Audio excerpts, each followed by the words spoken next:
Hey guys, welcome back to yet another interesting video of How to Guide. In this video, I am going to show you how to fix if your Snapchat crystal is not showing. So without any further ado, let's dive right into this exciting video. First of all, let's talk about what is Snapchat crystal.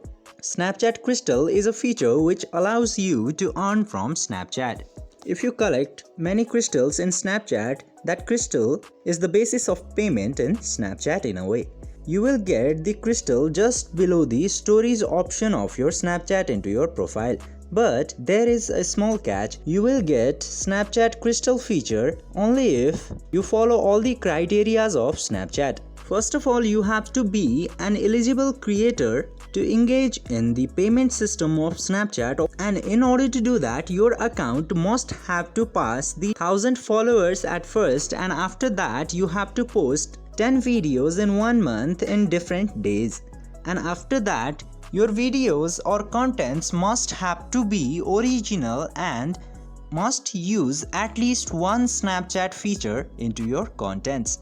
And after following all those criteria and becoming a creator, you will get Snapchat crystal feature into this section just below my storage. I hope this video was helpful for you. If yes, don't forget to like, share and subscribe to the channel to never miss another update. Thank you for watching the video.